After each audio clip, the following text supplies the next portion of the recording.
Hi mga mi, magandang umaga. Nga pala ang ganap namin sa day 3 namin dito sa Lukban. Nagpasya nga kaming magliguan dito sa Barangay Tayabas.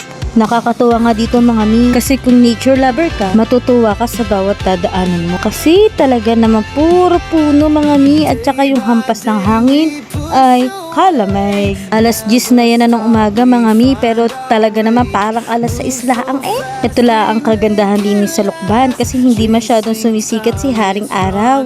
Kaya maganda dito magtatatambay tuwing summer. Talaga namang di kapag papawisan ng ina. Aringat nagpicture na kami din sa arko ng Lukban. Sabi ko nga din kay Mister, ay tumigil muna kami din sa magandang restaurant din na akala mo ikay magbubok ng flight mga mi. Kita nyo po yung airplane na yan. Yan po ay restaurant mga mi. Dini nga yung matatagpuan sa Barangay Tayabas. Sabi ko nga din kay Mr. I-picture muna ako din. Ayan nga mga mi, malapit na kami dito sa resort na kami pagliliguan sa Barangay Tayabas. Dini sa Mayi Ara Resort. Alam nyo ba mga mi?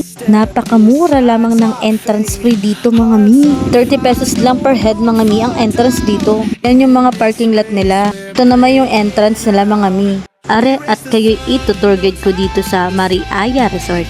Meron silang tindahan dyan sa gilid mga mi. Are nga sa bandang kaliwa mga mi ay kids pool yan.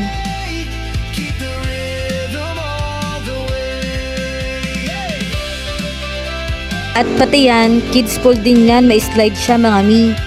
Are nga ang aking baby, talagang tuwang-tuwa naman talaga.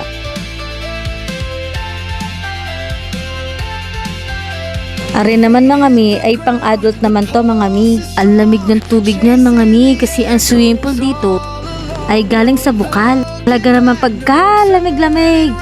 Kala mo'y naliligo ka sa ice water mga mi. Hindi lang yan ang merong swimming pool dito mga mi. Meron silang phase 2 kung tawagin. Are nga't ating pupuntahan ang phase 2 swimming pool nila.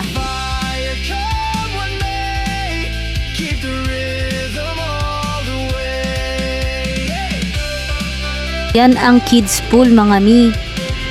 Meron din yan slide. At ari naman sa kabila ay pang adult mga mi. May mga room sila mga mi, kaya pwede kayo mag-overnight. Pinili nga namin cottage ay yung malapit sa kids pool mga mi.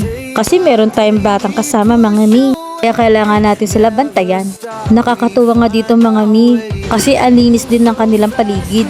Ayan nga, sinubukan na nga ni Faith mag-slide. Talaga naman tuwang-tuwa ang bata. Ari nga mga mi, biglang umulan. Natuwa ang bata. Ari nga't nag-slide pa. Talaga naman ang bata ay natuwa. Yun lang mga mi. Nag-enjoy kami dito sa Mariaya Resort. Salamat. Bye!